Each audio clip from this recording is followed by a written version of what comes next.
Panworks, bringing ethics to life. This is Pan Thinks, a podcast of Panworks, and I'm Bill Lynn. Today we have a special event, a Meet the Author with Brandon Keim to discuss Brandon's latest book, Meet the Neighbours, Animal Minds and Life in a More Than Human World. Brandon Keim is a freelance journalist specializing in science, nature, and animals. His first book was The Eye of the Sandpiper in 2017, and he's written many articles on animals for National Geographic, the New York Times, The Atlantic, and Wired magazine. Welcome, Brandon. Thank you so much, Bill, and thank you to everybody for coming tonight too, and for reading Meet the Neighbors. It really means a lot to me. That's great. We're also joined tonight with Barbara J. King and Fred Kuntz. They're fellows at Panworks and deep thinkers about people, animals, and nature. The perfect people here to be in conversation with Brandon and to start our conversation off. It's lovely to see both you, Barbara, and Fred. Thank you for agreeing to do this. Really appreciate it. So, Brandon, let me start by reading two quotes from your book, then ask you just a couple of questions. And then perhaps you might share some remarks and roll over into a reading from the book, and then we'll start the panel after that. Does that sound Yeah, good? sounds great. All right, let me grab my iPad here and read two things that really stood out to me.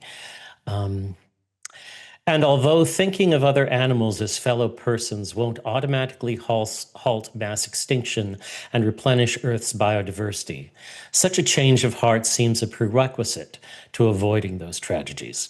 Just as the problems of human societies can only be solved if people care about one another. The next quote: Our values are inscribed on the planet. What and who we care about, how we see ourselves and others, our morals and our ethics, and now these now shape the course of life itself. That's just from the introduction. And I must admit, Brandon, the introduction gripped me, Hmm. both my heart and my mind, as the rest of the book did. This is the one of the most important books in animal studies, writ large, broadly understood, published in the last 20 years. Thank you. I love this book. I thought it was beautifully written. It was lyric in many parts. It was deeply researched. And it brought so much together about that reflects the work that we in Panworks are doing. And so, for all those reasons, I am alongside our long-term acquaintance and conversations. I'm just so pleased to have you on the podcast.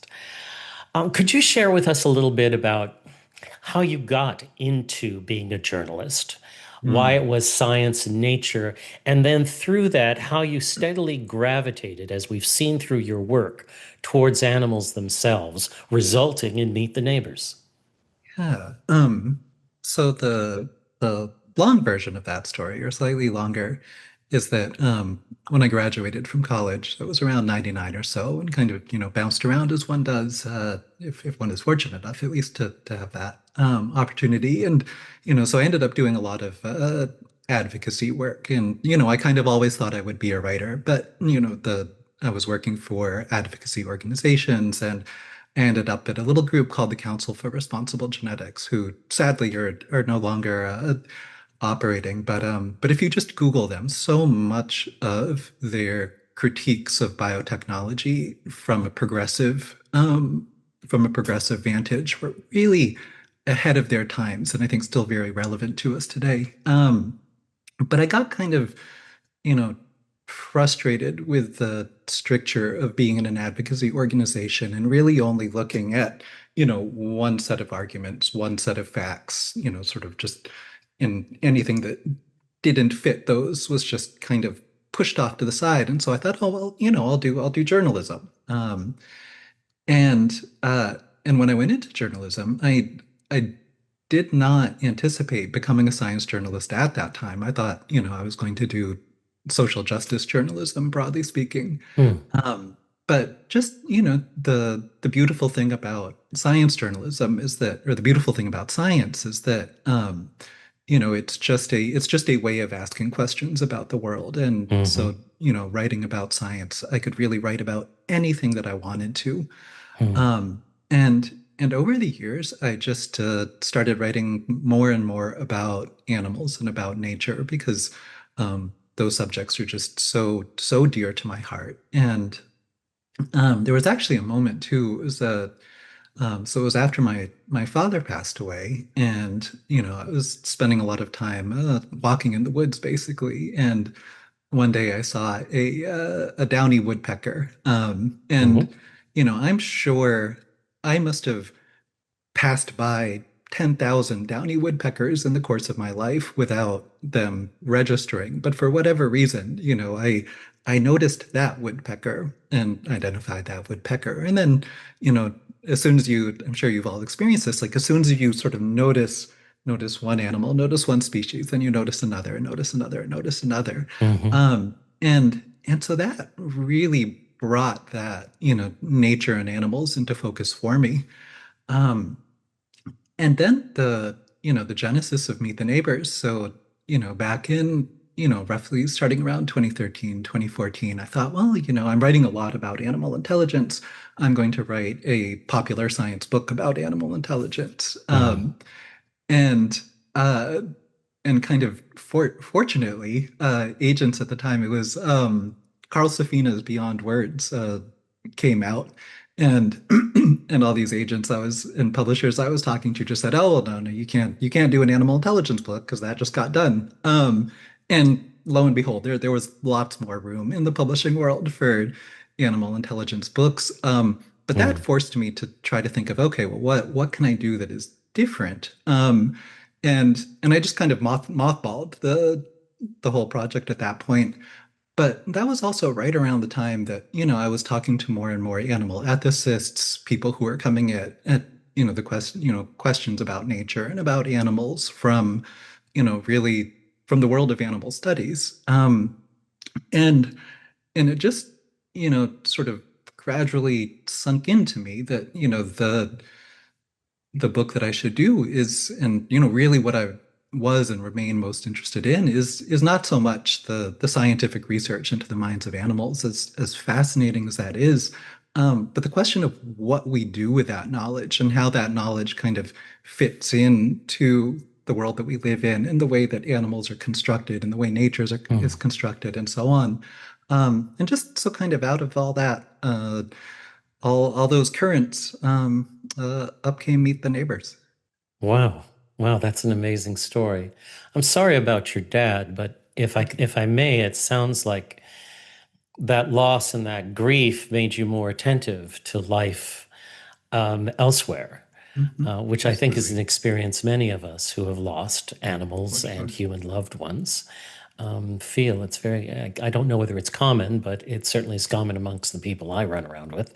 Yeah. Um, yeah, that's amazing. That's amazing. Were there any special challenges in terms of writing, meeting the neighbors? I know you and I met in, I think it was Yeah. 2015 at the Living Large conference in Hmm. Washington, D.C., and that's where we first started our colloquies. Um, but where so you started thinking this through as shortly after that. Were there special challenges you faced writing the book? Obviously, not being Carl Safina was one, and but I mean other sorts of things. Yeah. So of course, I'm glad you brought that up, Bill, because you were one of those voices, and yourself as well, Barbara. Who influenced me and who shaped Meet the Neighbors. And really I think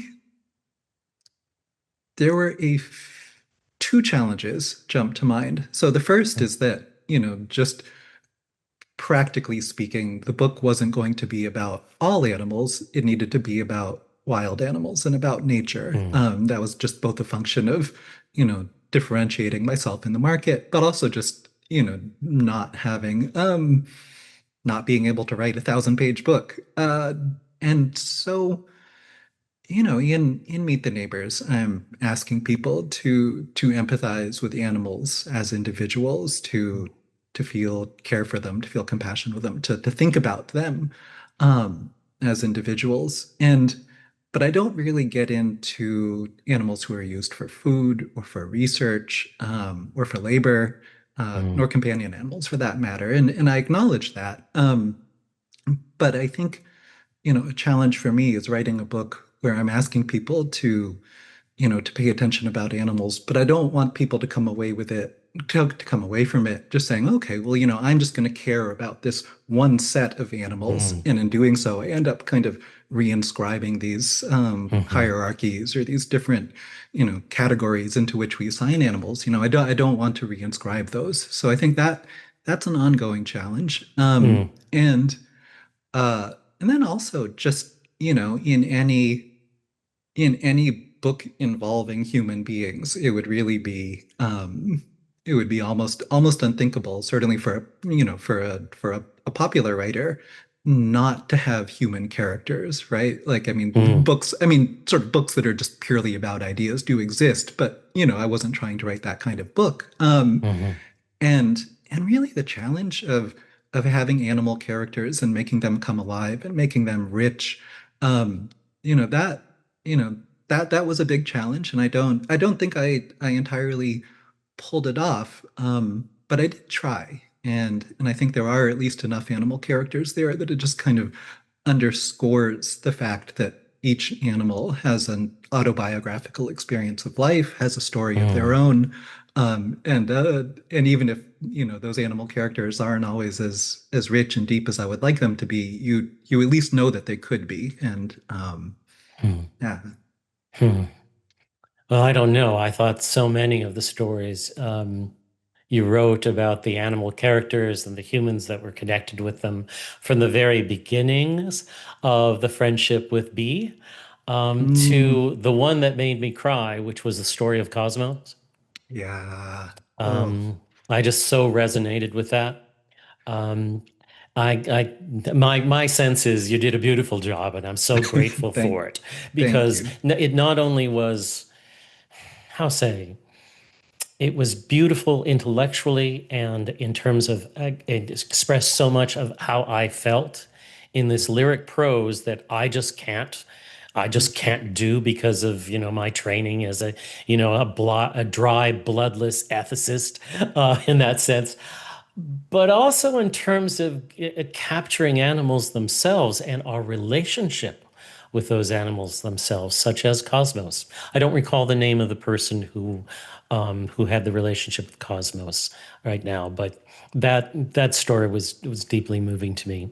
Is there anything else you'd like people to know about the book that they don't ask?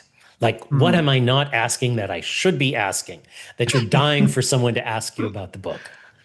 Um, so, uh, two things. So one, I guess this isn't really a question, just so much as a response to a reaction that I got a lot. And I should say, like, whatever, like, however the book speaks to you, like that's right, right? Like, I Mm, don't like I don't like it when authors kind of parachute in and tell you how mm, to read something. So with that being said, I think a lot of the response to Meet the Neighbors really focuses on it's sort of frame it as a book about human animal relations in urban and suburban contexts. And of course, a great deal of the book is about that, but the mm, principles, don't end there. It is really sort of mhm, meant to be about the relations we have to wild animals writ large, everywhere, whether in our backyards or someplace that's more of a true wilderness, or a true wildness. And so that's one thing. And then the other just flew right out of my head while I was giving that answer, so it could not have been that important. okay, well, we can come back to it if it flies back in. Would you like to share a reading with us? Certainly. And oh, actually, well, sorry to jump up the narrative here, but it did come back to me, which was Okay. just um, the something that I talk about in chapter 4, and sort of the history of how we think about nature and how we think about Mm, animals. In the present day, there is so much conversation about eroding the human animal or the human, eroding the divide between human and nature, not seeing humans and nature as, as a dichotomy, but rather, as a singular whole. And with that, come a lot of constructions of how nature is constructed. And I think all of that is great, but there's kind of a a blind spot or a blank spot with where animals fit into that, and animals as individuals, not just as species and Mm, populations. mhm, And so I guess that's not that's not so much a question I wish people would ask me, except if the mhm, question was, please ramble on about the human nature dichotomy, and then I'll do that happily for a long time. But yeah, that I think that for me, understanding, just sort of even asking that question, not even necessarily mhm, seeing Meet the Neighbors as the end-all mhm, answer to where do animals fit into our conceptions of human nature and nature mhm, together, but just understanding that they need to fit somewhere, and mhm, go ahead and think it through for yourself, right? But yeah, just appreciating that animals have been kind of left out of that conversation in mhm, many ways. mhm. Yeah. And Yeah. and I'll I do I'll resonate. do a I reading. resonate with that. It's one of the reasons why we're PAN, people, animals, and nature, instead of something Yeah, like NS, nature and society, because the totally. animals have been left out of that. Maybe we can come back to this question of the social construction of animals at a later point in time when we get into dialogue. How about that reading? Yeah.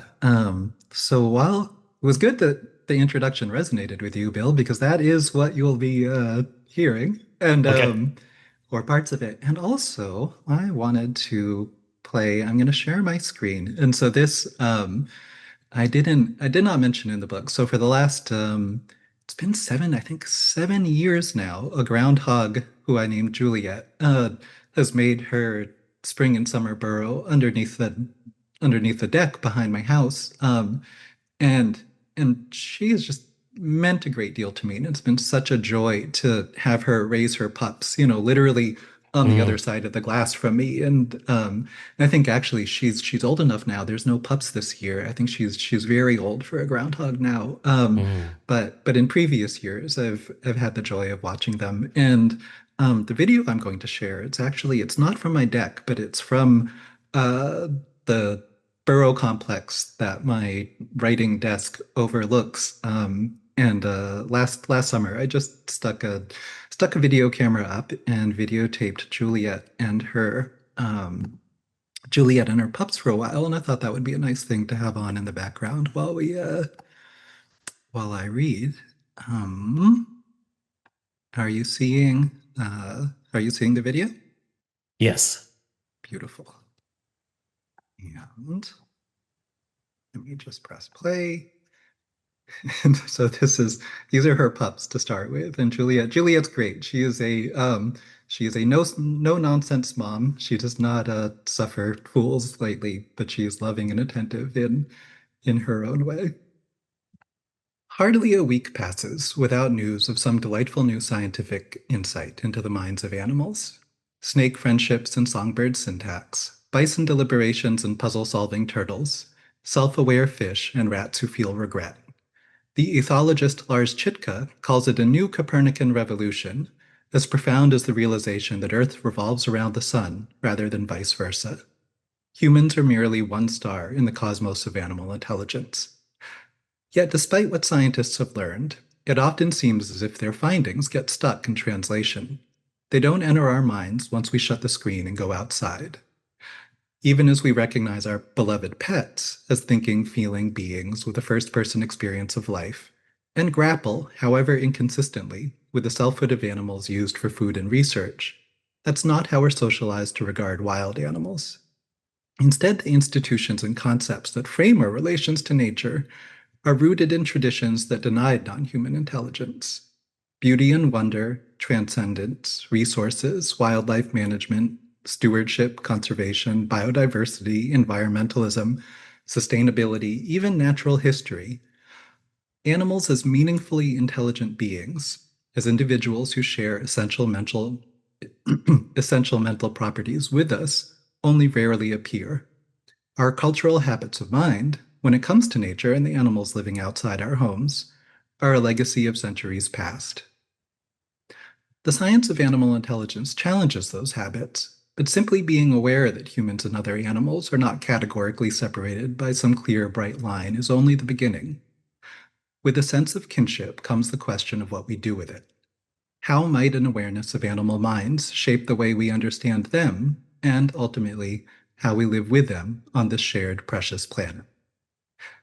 That is a central question of our time, and although thinking of other animals as fellow persons won't automatically halt mass extinction and replenish Earth's biodiversity, such a change of heart seems a prerequisite to avoiding those tragedies, just as the problems of human societies can only be solved if people care about one another.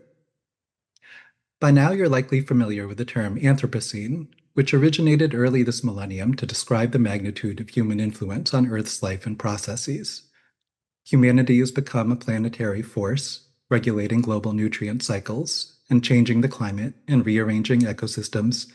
But this power is something to understand not only in terms of what we do, but in terms of who we are. Our values are inscribed on the planet. What and who we care about, how we see ourselves and others, our morals and our ethics, these now shape the course of life itself. And even if we prove unable to halt ecological collapse and climate change, if our grandchildren's Earth is a radically different and less verdant place than our own, there will still be nature and animals and the imperative to live well with them. The environmentalist Stuart Brand once famously said, "We are as gods and might as well get good at it." For a long time, that statement grated on me. It seemed arrogant, even triumphal, uncritically accepting human domination of Earth rather than stepping humbly back to be, as the conservationist Aldo Leopold put it, a plain member and citizen of the natural world. Yet there is a truth to Brand's words. As individuals, each of us has the power to make decisions that transform, for better or for worse, the lives of other creatures. And collectively, as communities, societies, and ultimately a civilization of 8 billion human beings, our power shapes the world. Whether or not we like it, we are indeed as gods. But we could turn the phrase a bit differently than Brand. We might as well be good neighbors. And then just a little bit from the beginning of chapter 1. On most mornings, the local birds would gather in a little stream that fed the neighborhood stormwater retention pond. There, below the drainage pipe where it emerged, more a trickle than a stream, really, under the snakeweed and oriental bittersweet vines, they would come to bathe. House sparrows and song sparrows and starlings, boisterous mockingbirds and shy catbirds, cardinals, robins, sometimes a blue jay flashing iridescent. They would sit in the shallows, splashing their wings, on a bed of gravel that sparkled when it was sunny. Sometimes they bathed alone, but often in pairs or small groups. Watching them while I drank my coffee and planned the day became part of my morning ritual, and some months after I first noticed them, I considered that it was their morning ritual too. They were like locals at a coffee shop or the gym. They were my neighbors. That was the lesson of the third sort of nature I've known in my life. The first, around the town of Bangor, Maine, where I grew up, nourished a great outdoors sort of appreciation. I couldn't identify more than a handful of species or explain how nutrients cycled between stream and forest, but I learned the pleasure of remoteness, the feeling of pine needles, the beauty of a loon's call. Later came New York City, where I lived for a decade across my 20s and 30s, during which time I became a science and nature writer. There I started to learn details, names of flowers in vacant lots, histories of migrating shorebirds who stopped in wetlands at the city's edges, and to examine the ideals of wilderness and wildness that framed my relationship to nature. Next came Bethesda, Maryland, a suburban city outside Washington, D.C., where my girlfriend had a job, home to the stormwater retention pond. It took nearly a year to wrap my head around that environment. It didn't fit the frames of rural abundance or sidewalk crack resilience to which I'd been accustomed.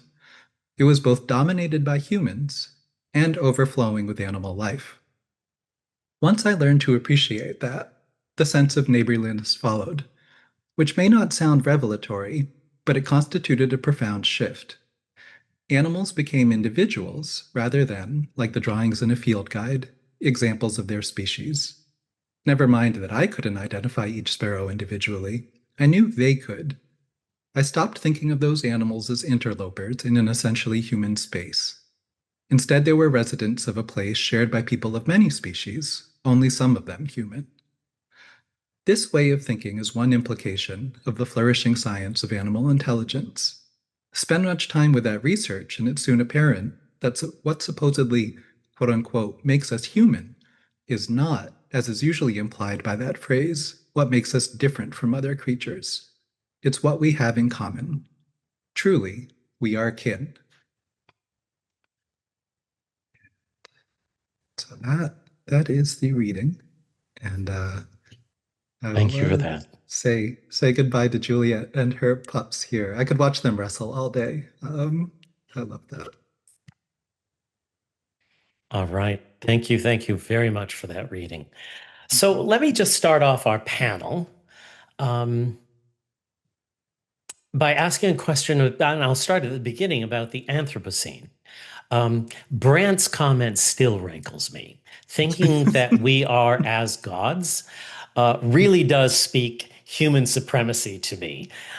It's not that I don't see what George Perkins Marsh would call our geographic agency over um, Earth for good or bad as implicated in that. I like that you drew that out. But the very notion of an Anthropocene, that this is our age, I think misses that the metaphor isn't necessarily a transition in eons, geological eons, but the metaphor is the Chicxulub comet coming down to Yeah. destroy a whole community of life. What do you say to people like me who have these retrogressive ideas of the Anthropocene and Yeah. are out of step with its popularity?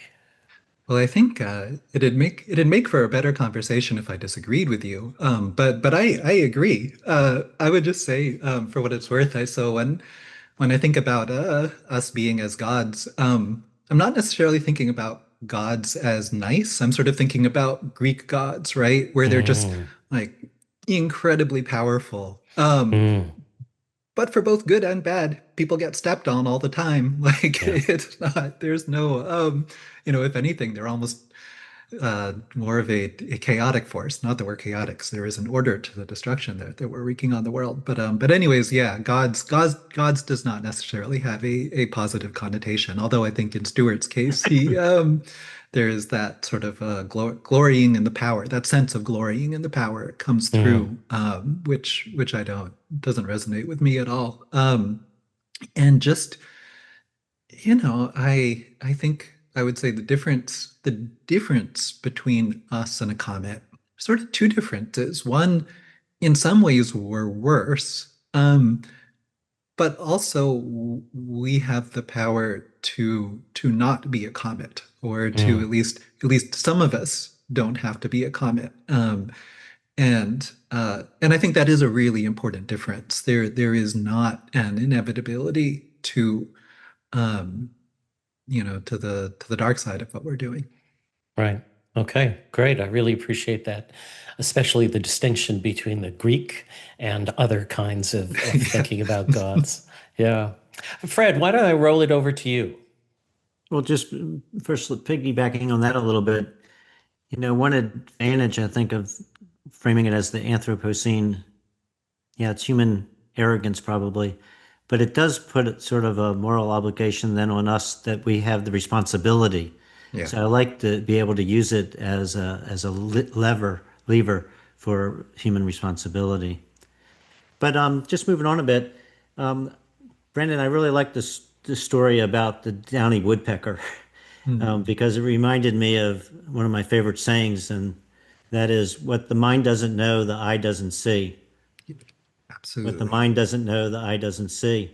And I think that's what is power for wanting to be educated Hmm. and make life more meaningful. So I appreciate in the book very much, which was fantastic, by the way. Thank you. But I appreciate that you taught a lot to the readers about animal intelligence and sociology and individuality. But one thing that was more subtle that I wanted to point out today that I thought made the book really outstanding was that each chapter, the protagonist was an everyday person. Hmm. You know, it wasn't the Jane Goodalls and the David Attenboroughs and all our heroes, but it was the everyday person. Because at the end of the day, if we're really going to have this, what you call a moral revolution, it's going to take, you know, the everyday person, just as you said in your introduction, you know, shaping their own behavior day by day to try to do a bit better for animals. So I really like that.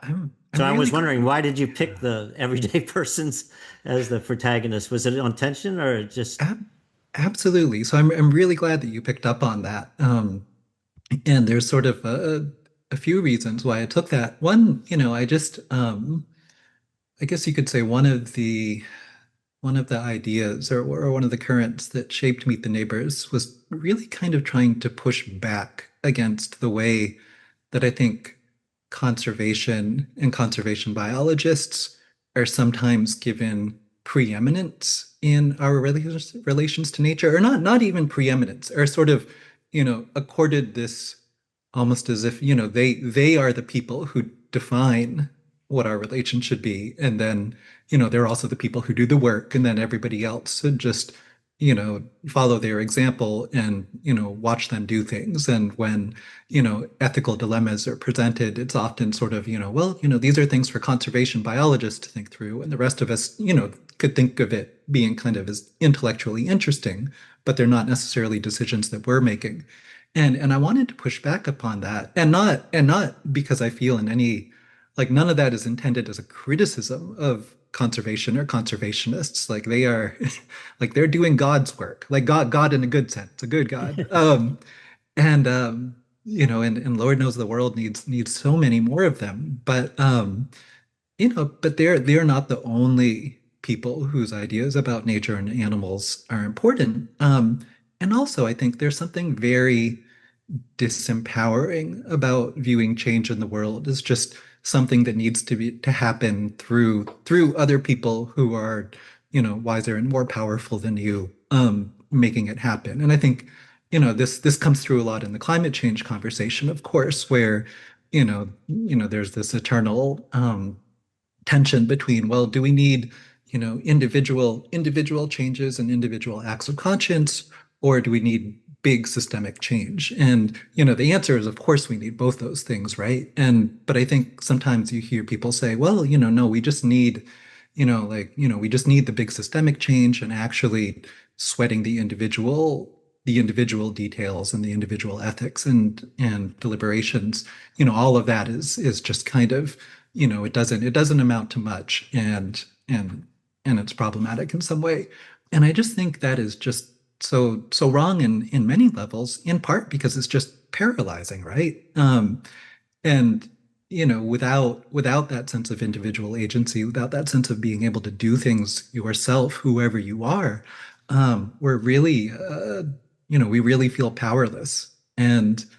Um, and also, I would just say, to hit on that God's theme again, like it is true that we do, each individually of us, have, power that is, maybe you don't need to call it godlike, but certainly great power. Each one of us, whoever we are, makes decisions on a day-to-day basis that determine the lives and the fates of other creatures. It is an enormous power. And even if it's quote unquote only a few, those lives also matter. Those are individuals. So yeah, all of that went into, me wanting to find protagonists who were sort of, not, yeah, mostly regular people, certainly, regular people doing interesting things sometimes, but, people who are relatable and accessible. yep. Was it difficult to find folks who were accessible? Were there folks that you Mm. wanted to feature who just did not want to be featured or didn't feel they could contribute to the book? No, I didn't. I really didn't run into that. Hmm. I'm very, fortunately, and, there's, I'm trying to think. I'm drawing a little bit of a blank actually on sort of who didn't make it into the book, who I wish did. Hmm. Actually, one person. I just want to spotlight the work of Kendra Coulter, who's somebody who her scholarship on sort of thinking about animals as, as doing work, thinking about the things that animals do as labor, was really illuminating to me. And Mm. yeah, and just opened my eyes, or helped open my eyes Hmm. to seeing through that lens. Oh, wow. Barbara? Well, hi again, Brandon. I think Hey. when the book came out, I believe that I said to you, this is the book I've been waiting for, but didn't know I was waiting for. And you know that I love the book, and it means a great deal to me personally, the way that you've written about animals. And I also told Science Magazine why I loved the book. So I would just add, in relationship to your introductory remarks about the trajectory of your career, as far as I'm concerned, you are doing social justice journalism. So thank you for that. So, in thinking about my reaction to the book, I thought about your writing as a whole, and so often what I admire is your ability to take a complex scientific journal article or a convoluted interview with a scientist and translate it into terms that really move the public. And of course, that exists here. But as you indicated in your remarks, this is a question I'd written up before hearing your remarks. There's something more. And I kept coming across passages that I thought were transformational for all of us, Hmm. but particularly for general readers in terms of how to think about animals. And if Right. I could just quickly read two examples. There's a woman called Narda Nelson who explains that there's a field trip going on in British Columbia with children, and they encounter a rat convulsing and dying on the sidewalk. And she tells you that it's powerful to think about what does a dying rat mean? And you write, it disrupted the way all lives are not seen as equal, that whole discussion. And secondly, you're out in the Sonoran Desert and you Hmm. see and pass by a donkey, and you later reflect, quote, who were his friends and family? What did he enjoy doing? What was his story? And I keep coming back to that word of invitation, that you're inviting people to think differently. And I wondered if you could talk a little bit about that intention, that process for you as a writer, how much care it takes to make that seem effortless, and what thoughts you had about the type of inviting you were doing. Mm. Um, well, thank you so much, Barbara. You too are one of the people who has been very influential on for me. And, it meant a great deal that the book resonated with you so much. And it was such a delight to see that review, on a full page in Science Magazine. That was kind of a that was a pretty neat thing. So the question it's funny, I feel like this is a little bit of patting on my back, like, how am I so effortless, right? Like, um, I guess I kind of don't know how to answer that because I just write. Like, not that it comes easily. It's a great deal of work. But I just try to make things that sound good to me. And um, and actually, I think also I probably rely more than most writers on cadence as a device, in just the construction of sentences, of paragraphs. I think sometimes actually, like, my sort of like sometimes I think my vocabulary and the library of cultural references on which I draw is actually probably smaller than that of many other writers in this space, but cadence is such an important thing to me, and just the rhythm of the language. And then with inviting readers to think about, the stories of animals that way. I should also give a shout out here. There was an essay, I think it was originally in the journal Animalia, and it was by Tom Van Doren, who I'm sure many of you have read, and the late Deborah Bird Rose. And they were just writing, they were inviting readers to sort of, imagine, you know, or to speculate on what kind of stories animals might have about about the places where they lived. And I think the two of the examples they gave that I recall now are it was in Australia. It was sort of an Australia specific article, and so they mentioned these colonies of these tiny little penguins who live, I think, on shores near the city of Adelaide or Sydney. I can't remember which. And then also urban fruit bats, flying foxes, who've thrived in those city centers. And it was actually that article that really kind of like made something click for me in going from thinking about the places where animals lived as their habitats to really thinking, okay, no, it's their home. And the word home means something so fundamentally different from habitat. And um and I just, it was a lot of fun to write about those donkeys because donkeys are just amazing, amazing animals. And but I just hope that readers kind of try to think that through for all animals, and certainly the animals in their own orbits. And kind of actually an article that I've been gathering string for, and I don't know if I'll be able to pitch it or not, but just kind of like how it would be an essay on what meaning of place is. What is it that creates meaning in a place for us? And then what does that look like for animals? And I think, and I'll finish rambling in just a second here, but the like as I say that, an image that leaps into my mind is of those monk parakeet colonies you see in a lot of cities around the world, and certainly the United States. I'm thinking of New York City in particular, where you'll just have these extraordinary structures. Some of them, they can be like the size of hatchback cars when they get really big. Just these communal nests that generation upon generation upon generation of parakeet has built and lived in. And just and of course, like maybe this example is cheating a little bit because parrots as a whole are just such extraordinary, extremely cognitive creatures. But just sort of like what kind of meaning does that place have for those individuals, that community, that culture that they have? And yeah, it's just So it's fun to think about. yeah, you kind of hit on it there, I think, when you talk about place, but it's the words we use to describe the place, right?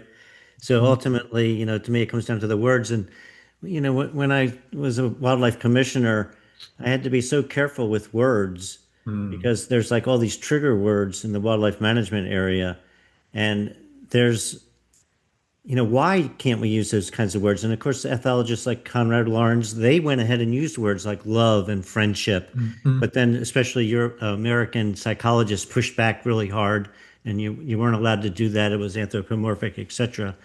But when I would use those words, though, it would start a cascade of fear, really, and Yeah. the never-ending slippery slope.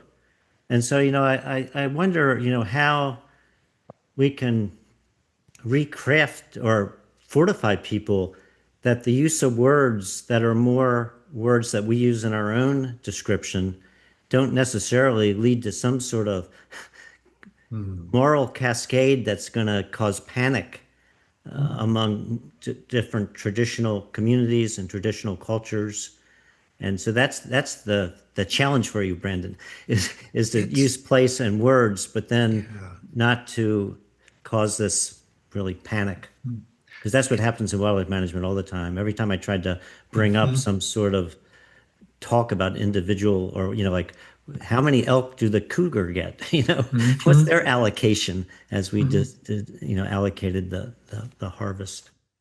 Yeah, it's such a tension. I mean, the thing that makes me hopeful, or maybe the example that has some hope baked into it is I think with companion animals, right? Like when it comes to talking about our companion animals in the language that is appropriate for them, really very, very few people are bothered by that at this point, right? Like whatever your politics are, like we all love dogs, we all appreciate cats. And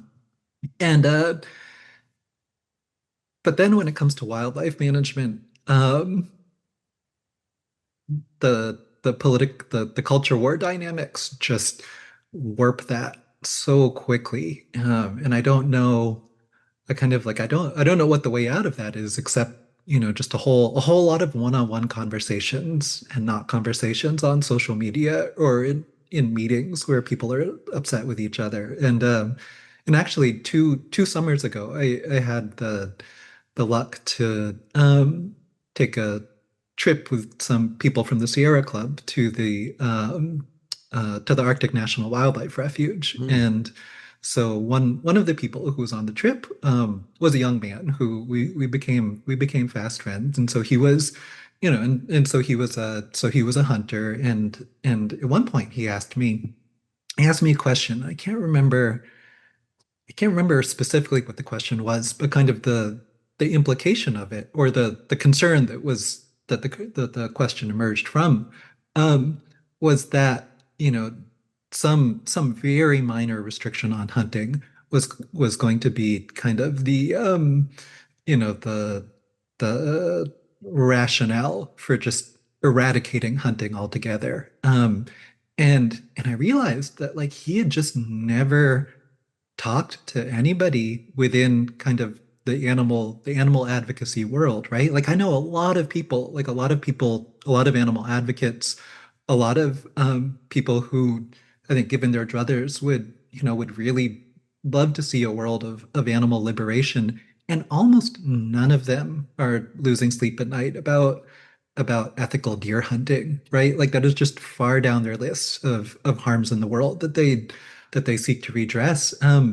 But sometimes when I read, some of the the rhetoric to come out of the hunting press, like, there's this boogeyman of the animal rights activist who, you start by outlawing killing contests, and tomorrow you're just not going to be able to hunt at all. And it's just it's so far from the ground truth of the discourse. And so, yeah, I think that just comes back to conversations that we have as individuals with one another.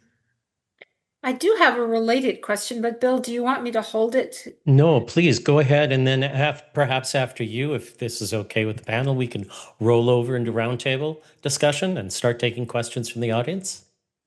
Okay, great.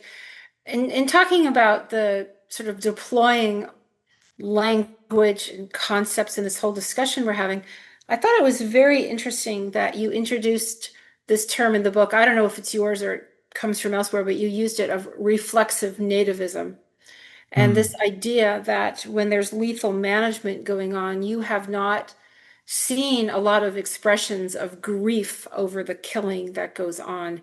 And I wondered if you could speak about that, unpack the term reflexive nativism a little bit. There's so many of us here in Pan who I think are very caught up in this question of, lethal management being the go-to strategy. Mhm. And what does the terms native and non-native sort of enabling that? Yeah, I mean, this has been something. It's been really such a fight, I think, for the last, certainly for at least the last decade. And there's probably a longer history of it that I'm unaware of. But, really for the last decade, these issues have come into sharp focus, or this tension's come into sharp focus between, the idea that, broadly speaking, the plants and animals and biological communities who have been present in a place for some sufficiently long time, usually, a useful rule of thumb baseline is pre-Columbian America, that those animals and plants and biological communities, those are intrinsically preferable to animals and plants who came later. And a big part of the reason they're considered preferable is that it's thought that the animals and plants who come later don't have the ecological relationships that the other organisms do. And in many cases, with those animals who are officially, or those species who are officially judged to be invasive, they don't merely not have the same set of ecological relationships as everyone else, but they're also really actively damaging and actively displacing and diminishing other species. And ecological processes. And, you know, it's such a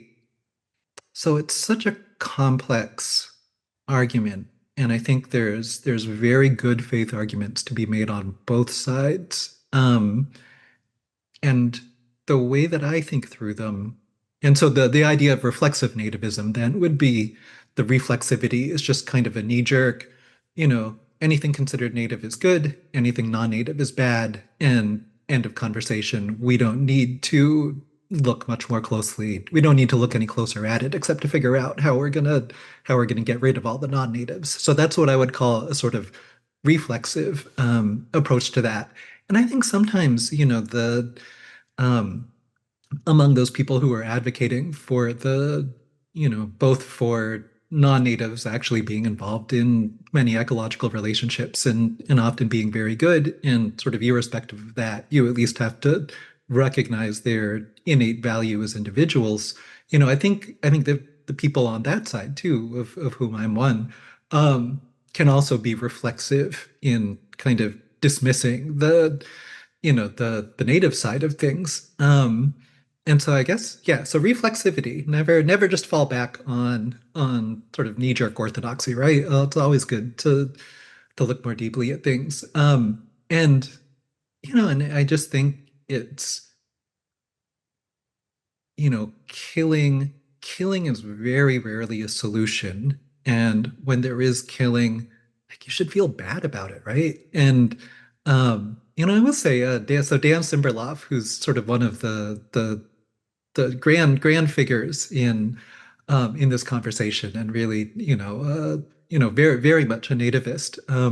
He wrote a scathing review of Meet the Neighbors in the journal Conservation Biology. But I really appreciated when I read it. Like, he read Meet the Neighbors. He engaged with it, and I appreciate that so much. Even if he comes out in a very different place. And what he said was, among other things, was that, well, if I hadn't encountered expressions of grief, then I really needed to be talking to more people. And, maybe there's some truth to that. It's always good to talk to more people.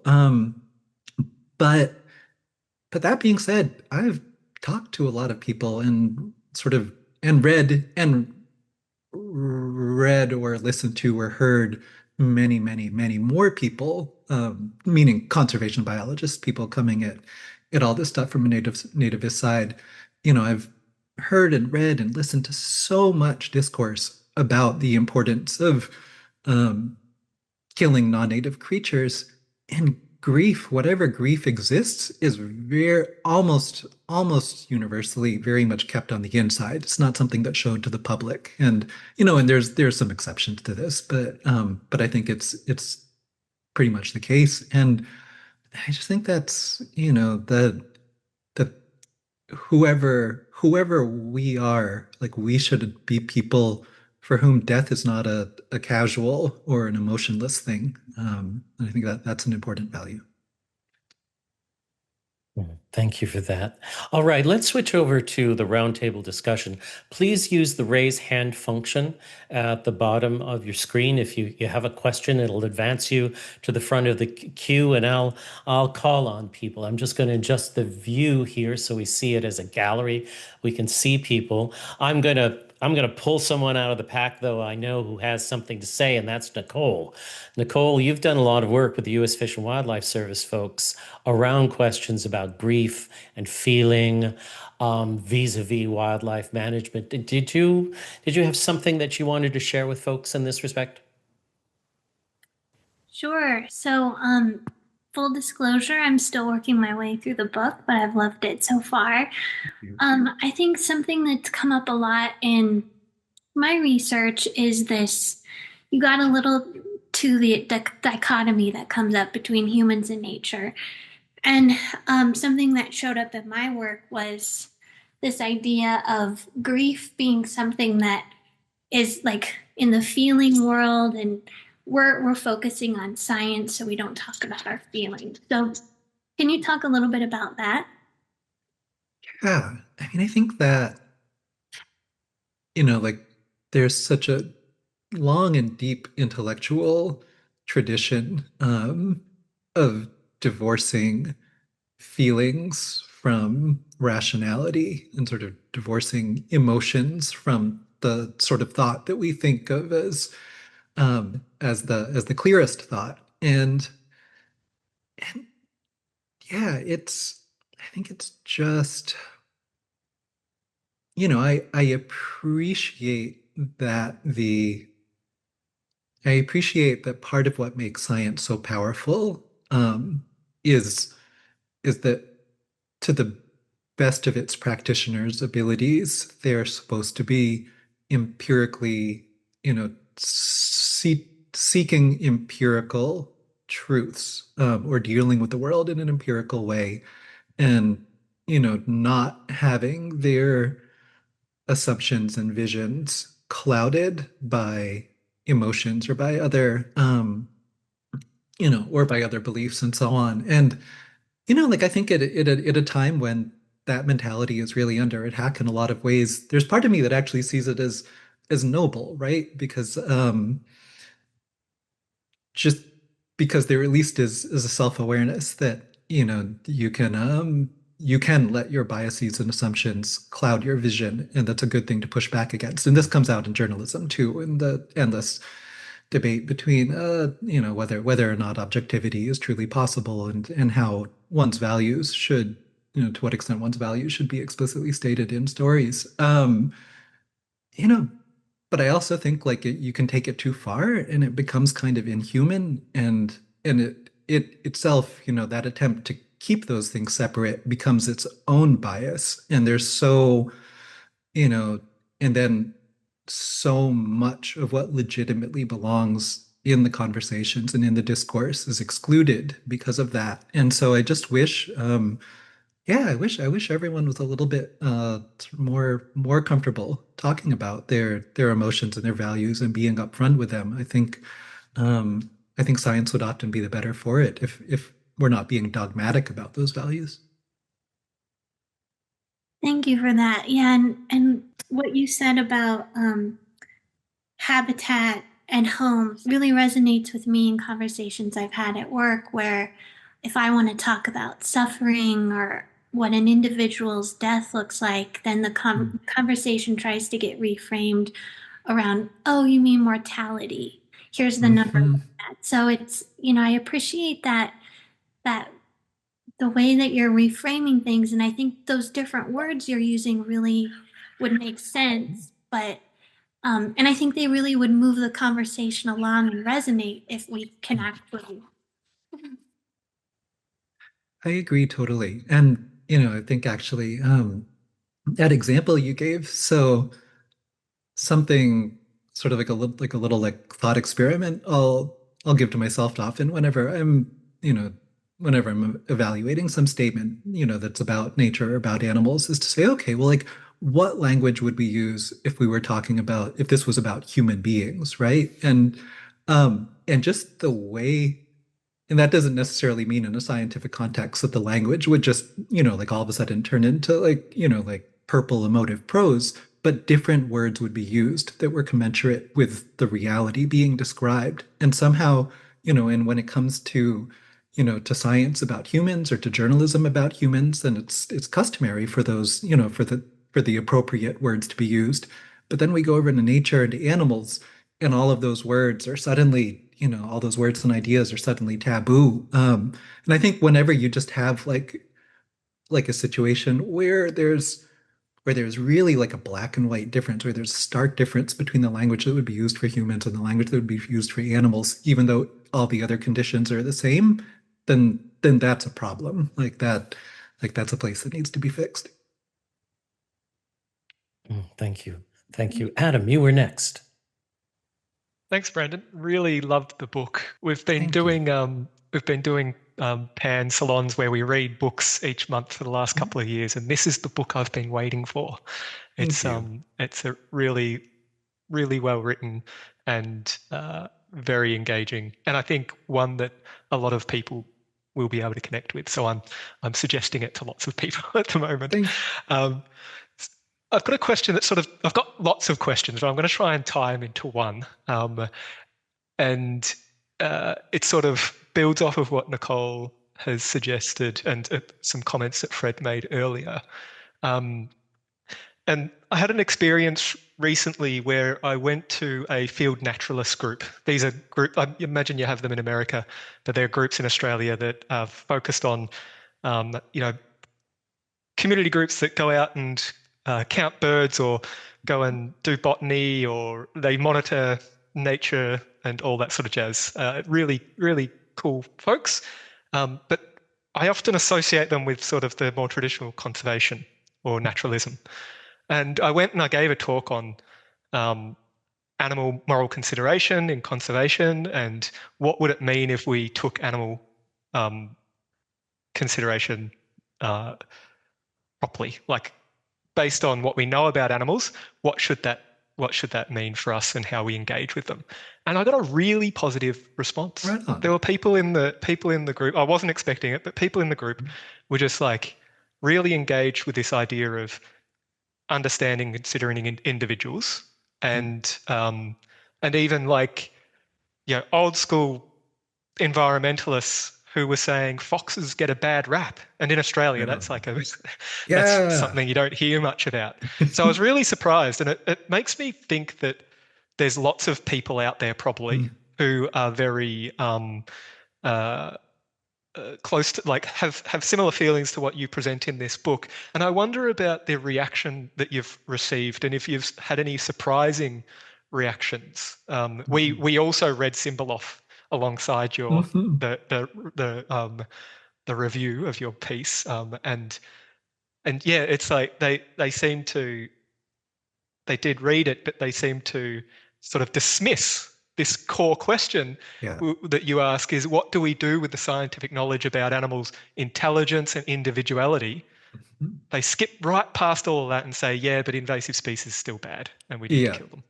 And I wonder, have you had any positive sort of reactions that you were from sectors you weren't expecting? I have to say, a bunch of traditional nature-loving types in Australia saying good things about foxes is probably the most surprising reaction that I've had. That's awesome. And I think there's so many people out there who I think already think like this. People out there like in conservation, in traditional nature space, in wildlife management for that matter too. I think there's so many people who already think like this, but they just kind of need permission to be open about it. And so I received a good number of communications like that, people who are just sort of saying, yeah, this is all in line with what I already felt or what I already knew. But I just kind of but I keep it to myself because people think I'm a crazy animal person, and now they're more comfortable kind of wearing that on their shoulder, which makes me really happy. But yeah, I gotta say also, like, that Cymbeloff review did surprise me in the sense that for me, the native-non-native dichotomy was not a prominent theme in Meet the Neighbors. It shows up in a few chapters. It's there. It belongs there, but it wasn't central to it. But I think for him, it loomed very large. Yeah, I felt the same. He mentioned something about compassionate conservation, so I was keeping an eye out in the book for that. And it wasn't a huge part of the book. I think you mentioned it a couple of times, maybe. But on that point, that giving permission, and to what Fred has said and what Nicole has said, how do we support people and help make that change? And it's something we've been discussing in PAN for a little while now. There's a lot of academic work that sort of is talking about this stuff, and your work, I think, is an excellent piece that's public facing, right, and accessible. How do we do more of that? What do you think are the ways in which people can be engaged and feel like they have permission and feel like there are others out there that share these values and concerns, and sort of start to normalize caring for animals? Yeah, this is a bit of a cop-out. Or not a bit of a cop-out. This is a cop-out. where I'm going to say, I don't know. Like kind of, in a sense, I take the easy way out in that, I see my role, okay, like I'm a journalist, I write. And so that's the piece that I add, or my contribution. But as for how change in the world happens and how social change happens, I'm like, oh, I have no idea. Like somebody else, that's what everybody else accomplishes. And I just get to write my book and kind of wipe my hands of how things actually change in the world. But but that said, I guess you know, I'm I think a lot about how to try to reach people who don't already think this way with my writing. And I want I want people to read the book who are coming from an entirely different place. Um and I think to do that, I need to have some humility about the limits of my own knowledge and the kind of the universality of my own values, and be respectful of theirs. And this is a cliche at this point, but I think it's true. Like find those things that we share and that we agree on, whether it's an intellectual fascination or care for nature or values of loyalty or whatever it is. Find those things that we share and then build on that. And then lastly, I would just say, like, change is so difficult to measure. Like, I don't even know. I was talking to somebody in the nonprofit world the other day who was saying, like, the last sort of like serious journalism I did about the philanthropic world was still during the time where like everybody was in a panic about metrics, right? Like every funder wanted metrics, and every like organization doing work was just like, how the hell are we going to measure anything? And and lately somebody told me that like metrics are old. Metrics are out now, that you don't need metrics anymore because we're all done with them. Which I think is a good thing. Because yeah, like how do you measure change? How do you know where, like a conversation that you had with one of those, bird watching people doesn't ripple out into some like transformational change that you would just never even be in a position to be aware of. And I think so. So I hope that happens. Kim. Well, thank you for that. This is perfect because that's kind of right where I was going. And Adam, you sort of almost took the question right out of my mouth. And so this was really, really interesting. And thank you, Brandon, just as others have said, for a beautiful, important book. Just so impactful and really, really just wonderful in so many ways. But I was going to start with my comment and then my question, but I'm going to flip it based on your conversation with Adam and Adam's question. I think Nicole's too, really connecting the human and societal piece with caring. But I really, really wanted to dig in where toward the end of the book, it was page 288, you talk about the disconnection between animal rights advocates specifically and traditional conservationists. And it's just kind of sometimes a disparity and a void, and sometimes not, but that I and obviously others here think about all the time. And what I think expressly bridging that sort of divide among those disciplines, passions, or that spectrum kind of brings preservation of species and social ecological diversity together with protection of individual lives, right? In one sort of intertwined endeavor. And I think I'd be curious what you think. And it is clear, though, in your book that it begs certain frameworks, things like kin-centric ecology and more. But kind of wondering what, in line with what Adam was asking, is like how then practically to do more of this. But I think it's really been answered in a lot of ways. And to me, it comes back always and is rooted in engagement and story. And so things like Adam going to this group and bridging different groups, different philosophies, and your book, this sort of messaging, spreading it more widely, which sort of brings me to my comment piece, which is just that what kept coming to me is that the essence here is connection and truth and story. And what you kind of hold the thread through the whole way and really, really explicitly talked about at the beginning was that the power of connection, people to other animals, and then the stories and the truths that emerge within. And just then being able to extrapolate that into more like beautiful, wide-ranging, impactful messaging like your book, and then like on the ground efforts like things Adam's doing and everyone in our group is doing. And so I guess I really don't have a question, but that this is one of the ways to do this. And so thank you. Oh, well, thank you so much for all of that. Christine. I also had that feeling of, to coin a phrase, where was this book all my life? You know, it really did speak to me as well.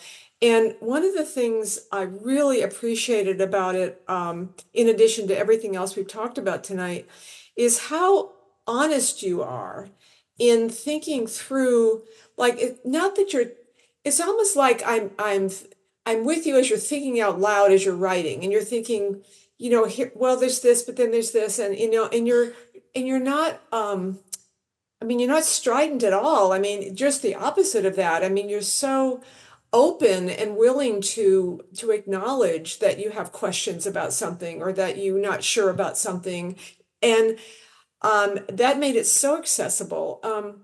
So I just wanted to say that how much I appreciated. Thank you. Your you and what you've written here. I did have one question for you though, and that was that in the chapter on the invaders, you mentioned that when you were talking about the whole question, I'm just reading from I'm on page 263, where you're talking about the importance of looking at the whole question of whether invaders are destructive or not on a case-by-case basis. And I think that's so important because, and I guess this kind of loops back around to my original point, which is that you're willing to look at a question from all different angles. So I wonder if you could just speak a little bit more about the importance of context and looking at what, you know, we're geographically what Bill calls a geocentric cognitive map, you know, how you sort of can situate yourself in a way that allows you to think through that whole question about invasiveness and where you are, what place you're at, what the case is. So that's my question, or I ask if you could comment on that more. It's, you know, I wish the researcher who is the human protagonist in The Invaders was here to answer that question, because I think he would be able to give you a much more specific answer about how to do that where you are. And I'm, you know, and I'm actually probably not the best person to answer that, in the sense that answering that question, you know, involves a lot of science and involves a lot of conversations that are sort of specific to, you know, the animals or plants for that matter you're talking about in the place where you are. I guess I would just say, speaking to the point that you made about my not being strident and you know, really trying to take into good faith account the full spectrum of questions and challenges that can be posed to my own values and to my own facts as well. I just think, you know, there's a little bit of a contrarian in me, and kind of someone who just loves, who just sort of loves intellectual debate and back and forth for its own sake. And I think I you know, at my worst, it just makes me a little like contrarian and pedantic, but at my best, it holds ideas. It tries to stress test ideas to the greatest degree possible. It's like, I don't know, one of these like horrible business speak terms that gets like thrown around, like steel, like the steel man instead of the straw man. Yeah. But, and you know, and I just wish more people did that in everywhere with you know, questions of invasive, of whether or not a species should be considered invasive or not. And also with, you know, I'll just mention it because it hasn't come up here, you know, like, so one of the challenges in the book was how to report on and write about indigenous value systems. And you know, like, I didn't want to like I didn't want to oversimplify things and just have and just kind of view indigenous systems writ large or the specific examples that I wrote about, just sort of view them as like, well, here's the answer. This is like Yeah. this is what's going to save us. And I think that happens so much more on the I think more on the conservation side of things than on the animal side of things, although sometimes with animals as well, where like actually like one of my pet peeves, like the world is a far better place for having braiding sweetgrass than it would be without it. Like braiding sweetgrass is great and I'm really glad it exists, but it kind of bugs me that I don't think Kimmerer really stress tests like a lot of the you know, a lot of the values that she expresses as being solutions to problems. And I think maybe that's kind of not her job, right? Like her job was to put these beautiful ideas that people didn't know about out into the world so that they could run with them. But then I think like a lot of the reception to that is just sort of this hand wavy, like, oh, reciprocity, oh, kinship, like this is the answer. Okay, like, well, what happens with kinship and reciprocity when it runs up against, commodification and commercialization and the need to make a living in an industrialized world?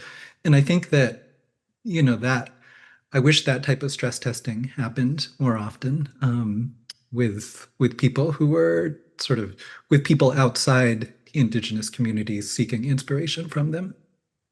I appreciate what you're saying, and I, whether it's stress testing or, as you say, you don't come across it at all as a contrarian. So this is a conversation you're having with yourself, right? It doesn't come across. Yeah. But I think what it does is, if I handed this book to somebody who wasn't,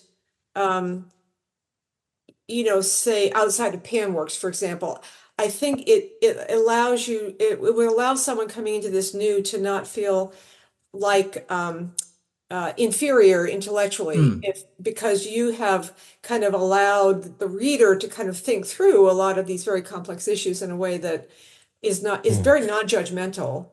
And I think that's so important. I mean, we've talked about this a lot in Panworks and in Salon. How do you reach people who are not a part of your group, your inner circle, so to speak. So anyway, I think it's very valuable. I could hand this book to a number of people where I work that I even if I was afraid to have a conversation with them, because they're so, the other side of the way I value things, I think if they read the book, they would then be open to talk with me, if that makes any sense.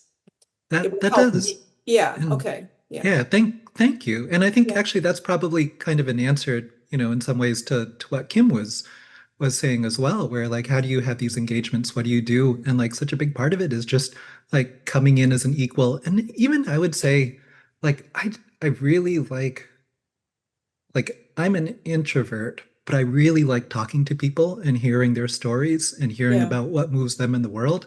And I think maybe, like, I don't know if this is true or not, but maybe it's actually much more productive to have these conversations that just start out with like learning about other people rather than even thinking that you're going to go in there and change them or Yes. ask them to do anything differently. Just get to Right, know them. right. Yeah. Yep. Barbara and Adam, we're going to give you two the last words, along with, of course, Brandon. Okay. One thing we do talk a lot about in Pan is plurality of ethics, rather than putting all of our thoughts, our aspirations, our hopes into, care ethics or deontology or consequentialism, just thinking broadly. And in the book, you write about Steve Wise and his approaches for legal personhood.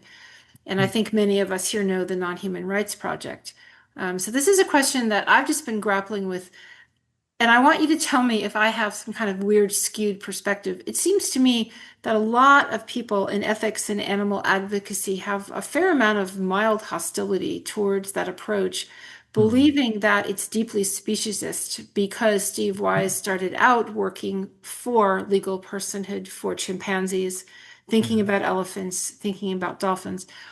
I didn't, in knowing Steve and talking with him, I didn't see it that way. Mhm. But there seems to be, among a number of people, just have a very, very strong emotional reaction against that. And I wondered if you could address that sort of in this frame of, all tools in the toolbox, plurality of approaches, maybe. Yeah.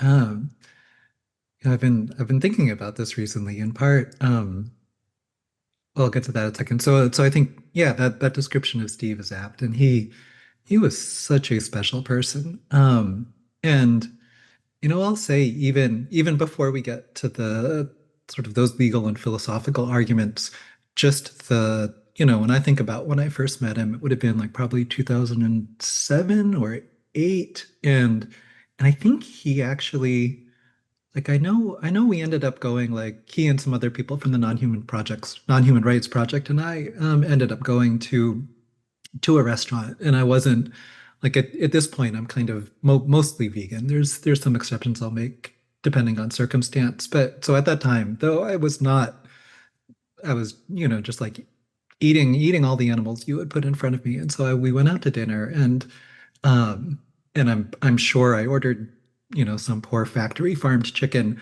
and like there was never a moment of discomfort on Steve's part. He didn't pressure me. He didn't, there was no negativity from him. Even though now I realize that, like, for him, like his heart must have been breaking a little bit inside, because your heart always is breaking a little bit, no matter whenever you see that happening. And so I just think, like in this N of one sample, like just that kind of gracious open-mindedness on his part, where, like, I he knew that he could connect, that I could, that we could connect just on the, sort of like this beautiful idea of chimpanzee personhood that he was constructing, and he was happy with that, and everything else he would let me get to in my own time. And so I just think it was hugely effective in that one instance. And then with his, with the tension that you describe, between, well, are you just kind of breaking the species barrier for chimpanzees and a few extra special animals, but after that, the way that you've done that, you're just going to pull the ladder up behind them, and then, every other animal who's not as, who doesn't score as well on the tests that we administer, as do chimpanzees and elephants, are just going to get left behind. And what Steve would have said is that, no, this is just like, first you set the precedent, first you make that crack in the wall, or you scale that wall a little bit, and then after that you build on that, and you build on that, and it's not about exclusion. It's just, you just have to get the start in, get started somehow. And I think that makes sense. And I thought it was powerful that Martha Nussbaum, who, is one of the very, had been a very prominent critic of the non-human rights project approach, did ultimately file, a brief on their behalf, supporting it in I think that was in the case of Happy, that wasn't the chimpanzee cases. And so I guess it sounds like for her, she ultimately was swayed by that idea, that it wasn't just about chimpanzees and elephants, but those were just the beginning. But I found myself wrestling with this recently, where I was asked to do a piece for National Geographic about Project SETI, and sort of the implications of being able to translate sperm whale communication. And and it's not a great article. Don't read it.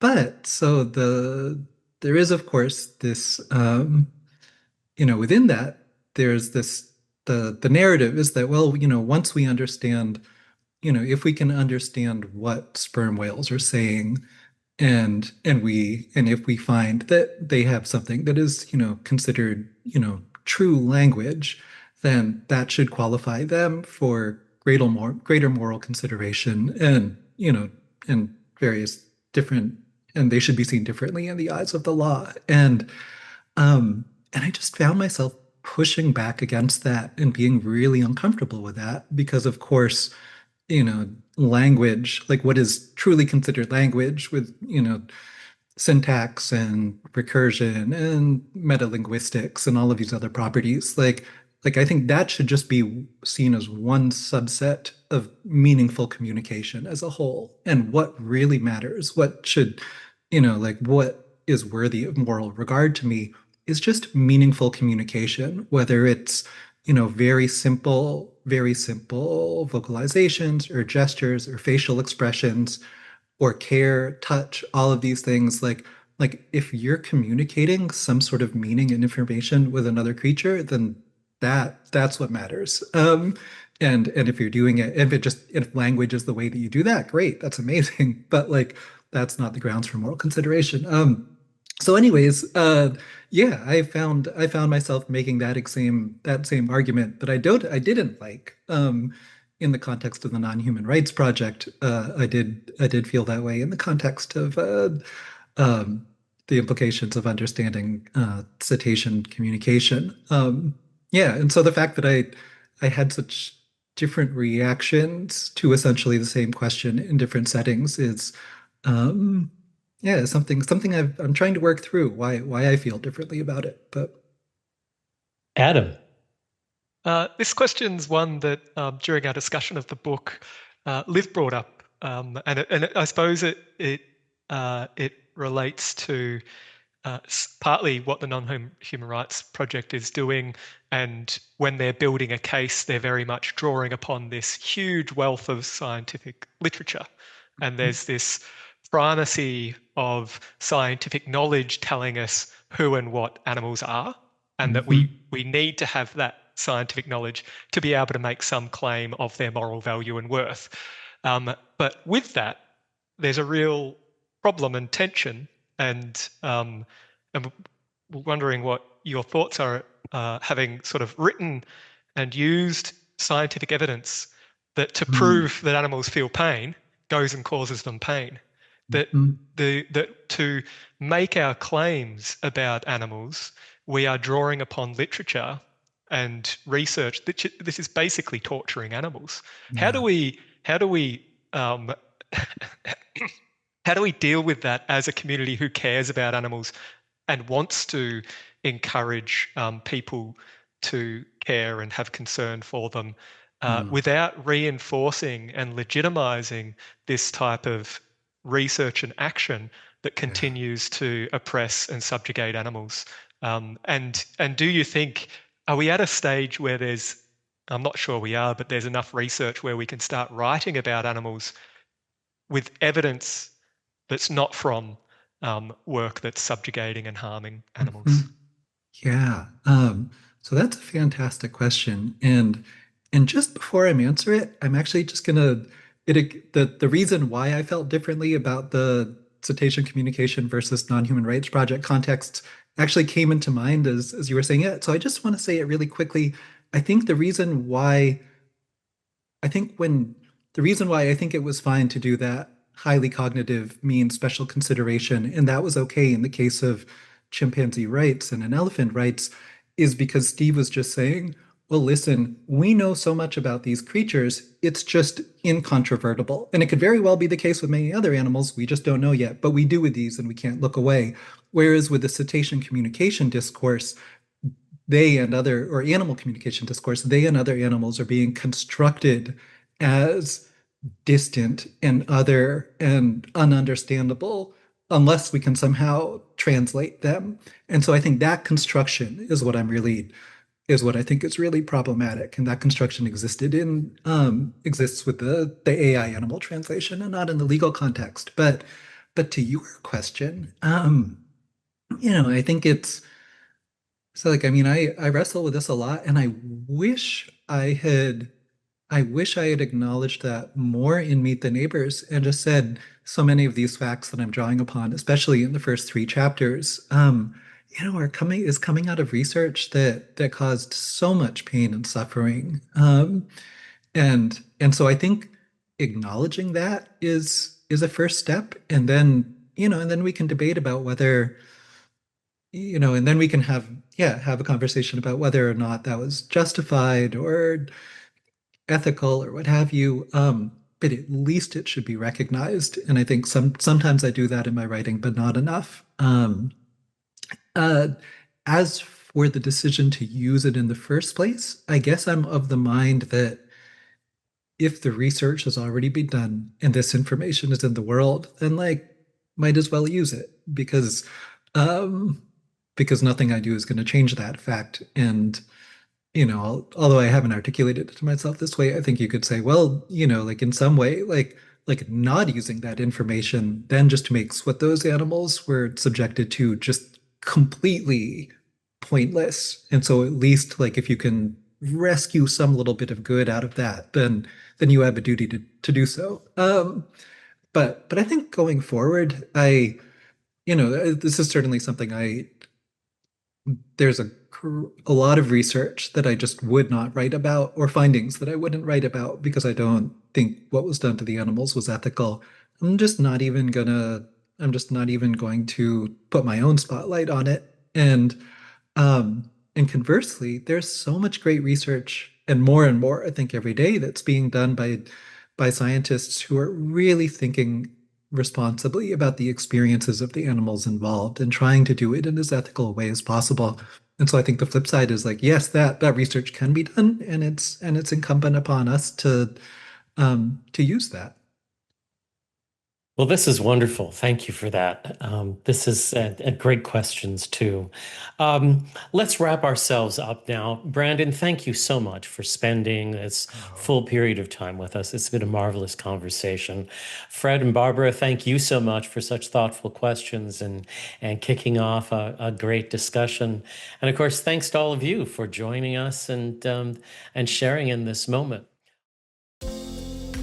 Pan Thinks is a production of PanWorks, an ethics, science, and policy think tank for the well-being of animals. It is edited and produced by Gary Shear with the help of Bill Lynn. To learn more about PanWorks, visit our website at panworks.io. To donate to our work, please visit our support page on our website. Until next time, this is PanWorks, bringing ethics to life.